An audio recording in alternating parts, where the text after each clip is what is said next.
اب مسئلہ آ گیا ہے جو ٹو برنگ جو ہے اعلیٰ عدلیہ کے ججز صاحب کو جس طرح کی ریڈیکیول کیا جا رہا ہے ان کو. اب اس کے اوپر آج شام پتہ نہیں آپ کی نظر سے وہ تقریر گزری ہے کہ نہیں, وہ بعد میں ہم نے سیکنڈ اپنے ایپیسوڈ کے اندر وہ اپنے سیکنڈ سیگمنٹ میں سنائیں گے لوگوں کو. یہ جو مسئلہ ہے اب اس کا کیا حل ہوگا؟ آج ایک پولیٹیکل پارٹی کچھ ججز صاحبان کے اوپر اعتراض کر رہی ہے, کل کو ایک اور دوسری پولیٹیکل پارٹی اور ججز صاحبان کے اوپر اعتراض کرے گی, ترسوں ایک تھرڈ پولیٹیکل پارٹی بھی اس طرح اگر فیلڈ میں آ جاتی ہے, کچھ ججز صاحبان کے اوپر اعتراض کرنا شروع کر دیتی ہے, تو پھر یہ معاملہ کہاں پہ جا کے رکے گا اور اس کا تدارک موجودہ حالات میں کیا ہے؟ سپریم کورٹ کو کیا کرنا چاہیے, ہماری اعلیٰ عدلیہ کو کیا کرنا چاہیے؟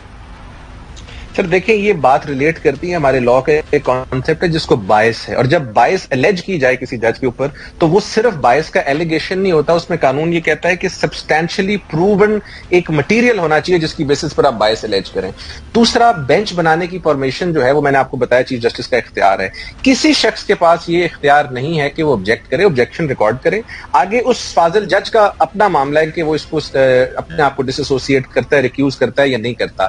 میرا خیال اس وقت ایک بڑی اسٹرانگ ضرورت ہے اسی بینچ کو اس میٹر کو ٹیک اپ کرنے کی بھی, کہ جو ہمارے پولیٹیشینز اکراس دا بورڈ, چاہے وہ پی ٹی آئی کا ہو, نون کا ہو, لامین جس کا بھی ہو, کہ کیا جو وہ بیانات دے رہے ہیں ججز کے بارے میں اس وقت کیا مناسب ہیں, کیا وہ آئین کے آرٹیکل 203(4) کے خلاف ہیں کہ نہیں ہے, کیا وہ کنٹمپچوس ہیں کہ نہیں ہے, اس کا بھی کوشچن فریم کریں. اگر شاہ صاحب اس کوشچن کو لے کے آئے ہیں کہ اسمبلی صحیح تحلیل ہوئی ہے کہ نہیں ہوئی, مندوخیل صاحب ایک اتنی امپورٹنٹ بات کر رہے ہیں, تو میرا خیال ان کی توقیر اور ان کی عزت کا سوال ہے. کل کو تو اگر آپ نے یہ اجازت دے دی جس طرح آج سٹنگ ججز کے بارے میں اسکرین پر چلا کے باتیں ہو رہی ہیں, کل کو تو پھر یہ کسی کو فیصلہ نہیں کرنے دیں گے. اور ہماری سپریم کورٹ کی پاسٹ ہسٹری میں پی ایم ایل این نے ان کو بیسکلی اٹیک بھی کیا ہوا ہے ایک دفعہ, ان کے پاس تو پریسیڈنٹ بھی موجود ہے. تو یہ اس کو کوئی جیسے پنجابی میں کہتے ہیں نا ڈکا لانا پائے گا, اگر آپ اس کو نہیں روکیں گے تو یہ بات اتنی بڑھ جائے گی کہ پھر یہاں پر فیصلے نہیں ہو پائیں گے, لڑائی جھگڑے ہوں گے اور بینچ کو روک کام کرنے سے روکا جائے گا. سو سپریم کورٹ مسٹ ٹیک دس میٹر ویری سیریسلی, اور میگنانیمٹی ایک حد تک دکھائی جا سکتی ہے,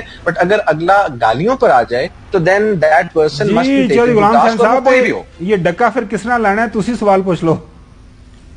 نہیں, میں اور پوچھ رہا ہوں پنچوسا احمد صاحب کے بڑی کلیئرٹی سے بات کر رہے ہیں کہ اس وقت پورے ملک میں پولیس گردی, انتقامی کارروائیاں, وکٹمائزیشن, ونڈکٹیونیس, پولیس کے ذریعے کل جنہوں نے اپنی گرفتاریاں پیش کی ان کو پورے پنجاب میں شاہ محمود کی آپ ایج دیکھ لیں, اسد عمر کی دیکھ لیں, ان کو کیا انہوں نے کچھ چوری کی ہے, ڈاکہ مارا ہے, کیا کر دیا ہے, خدا نخواستہ کوئی دہشت گرد ہے کہ ان کو ٹارچر کرنا ہے, ان سے کوئی چیزیں اگلوانی ہے, یا کوئی خدا نخواستہ کوئی دشمن کے لیے کام کر رہے تھے, محب وطن پاکستانی ہیں, انہوں نے ایک فیصلہ کیا اور وائلیشن انہوں نے کی ہے 144 کی.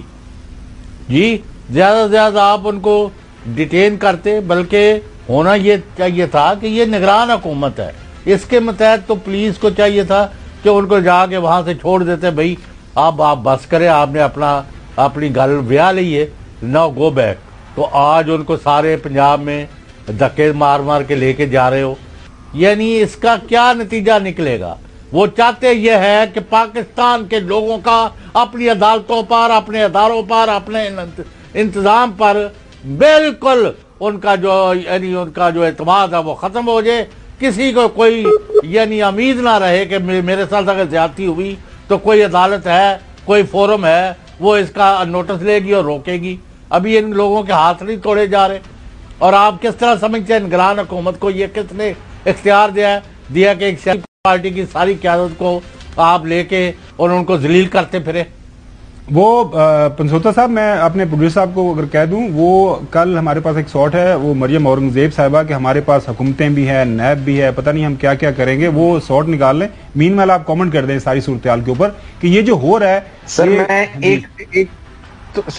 میں ایک چیز ایڈ کرنا چاہتا ہوں آپ کی اجازت سے. اس وقت اور بہت بڑا فیصلہ آیا میرے سے, ابھی آپ سے بات کرتے کرتے شیئر ہوا ہے, Mian Tariq Mahmood versus election commission of Pakistan. جی. اس میں لاہور ہائی کورٹ کے جسٹس شاہد کریم صاحب نے یہ ہولڈ کر دیا ہے کہ الیکشن کمیشن کے پاس رکن قومی اسمبلی کو نااہل کرنے کا اختیار نہیں ہے. یہ بہت بڑا ڈیسیجن ہے اس وقت, and I think this is a breaking decision, because یہ جو الیکشن کمیشن کی پاورز پہ بڑی دیر سے بات چل رہی تھی وہ بھی چیز ابھی کلیریفائی ہوگی, اور الیکشن کمیشن 62-63 انفورس نہیں کر سکتا. یہ بھی شاہد کریم صاحب کا فیصلہ ہے. دوبارہ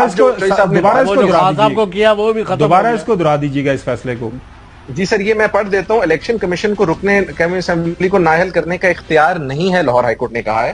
اور الیکشن کمیشن پرائیویٹ شکایت پر رکن قومی اسمبلی کو آئین کے آرٹیکل 62 اور 63 الیکشن کمیشن کو رکن قومی اسمبلی کو نااہل نہیں کر سکتا. تو یہ 62 اور 63 کو جو انفورس کرنے کی پاور تھی، جس کے اوپر یہ رلائے کر کے خان صاحب کو نااہل کرنا چاہ رہے تھے، وہ تو اب شاید کریم صاحب کی اس فیصلے کی گجرات کے بہت بڑی خبر ہے. بالکل صحیح، یہ بہت بڑا ڈیسیجن. اور میں بھی تفصیل سے چونکہ پڑھا نہیں، میں نے صرف آپ سے اس کی وہ ٹیگ لائن شیئر کی ہے. ساتھ ساتھ میں آپ کو یہ بتاتا چلوں، اس وقت یہ سارے کا سارا جو ملک کا نظام ہے وہ اس وقت سپریم کورٹ میں چل رہا ہے. بہت انفارچونیٹ بات ہے. ایز اے لا اسٹوڈنٹ، انتقامی کارروائیوں کو کس نے روکنا ہے؟ ایگزیکٹلی. انتقامی کارروائیاں جو ہیں، انتقامی کارروائیاں بھی اس وقت عدالت نے ہی روکنی ہے. میں تو آپ کے سامنے چودھری فواد صاحب کے کیس میں پیش ہوا، آج فاروق حبیب صاحب کے کیس میں پیش ہوا، FIA کے نوٹسز کو سسپینڈ کروایا. اسی طرح بہت ساری چیزیں ہم نے کروائی ہیں. یہ عدالتیں اگر نہ ہوں تو یہ تو ایک دوسرے کو کھا جائیں پولیٹیکل پارٹیز، اسپیشلی جب یہ بات کہہ رہے ہیں کہ جی ہمارے پاس اکاؤنٹیبلٹی بیورو بھی ہے. یہ آپ کو سنواتے ہیں کہ مریم اورنگزیب صاحبہ نے اس حوالے سے کیا بات کی.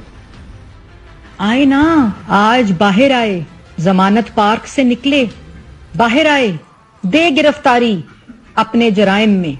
سیاسی نہیں، اگر سیاسی گرفتاری کرنی ہوتی تو نیب ہمارے پاس بھی ہے، FIA بھی ہے، وہ ریاستی طاقت بھی ہے، وزیر اعظم کی کرسی بھی ہے. جو 2 صوبوں حکومت سے فارغ ہوئے، ان 2 صوبوں حکومت اس وقت.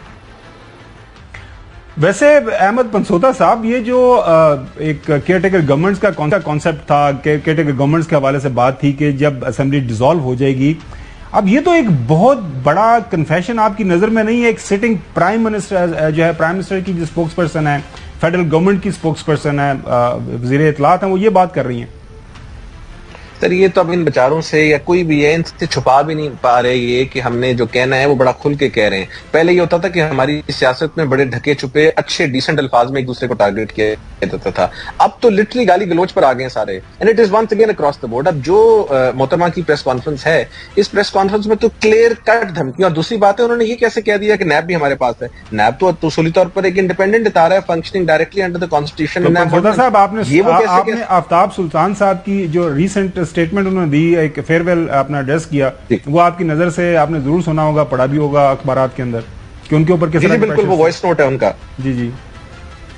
تو اس وائس نوٹ سے بھی بڑی چیزیں کلیئرٹی میں آ جاتی. پلس جو ابھی ریسنٹلی نوٹسز ایشو ہوئے ہیں نیب کے، وہ تو آفتاب سلطان صاحب کی ریزگنیشن کے بعد ویسے ہی ریڈنڈنٹ اور انفریکچرس ہو گئے ہیں، بیکاز اس میں بڑی کلیئرٹی سے نظر آ گیا ہے کہ چیئرمین جو ہے ان کا ویو کیا تھا. اور دوسرا، ڈیپٹی چیئرمین وہ پاورز ایکسرسائز بھی نہیں کر سکتا جو انہوں نے ایکسرسائز کروا کے تو وہ نوٹسز ایشو کروائے ہیں. تو میں سمجھتا ہوں کہ پولیٹیکل وکٹمائزیشن مسٹ اینڈ. یہ کام اگر کسی طور میں PTI نے کیا تو انہوں نے بھی غلط کیا، اور اگر آج یہ کہہ رہے ہیں تو یہ غلط کہہ رہے ہیں. یہ ٹرائیڈ اینڈ ٹیسٹڈ میتھڈز ہیں جو فیل ہو چکے ہیں. آپ نے اگر جیتنا ہے تو آپ نے پولیٹیکل ول سے جیتنا ہے، سیاست کے میدان میں کمپیٹ کر کے جیتنا ہے، پرفارمنس سے جیتنا ہے. اس چیز سے آپ نہیں جیت سکتے کہ آپ ایک دوسرے کو جیلوں میں کروائیں. آج کل تو جیل آئیڈیل سچویشن بنی ہوئی، جس طرح ایک زمانے میں نیب ہوتی تھی کہ ادھر سے آدمی ڈالیں، دوسری طرف سے وزیر بن کے نکلتا تھا. آج جو بندہ جیل میں جاتا ہے وہ اتنا پاپولر ہو کے باہر آ رہا ہے PTI کا کہ وہ تو سارے چاہ رہے ہیں کہ ایک دفعہ جیل میں چکر لگائیں.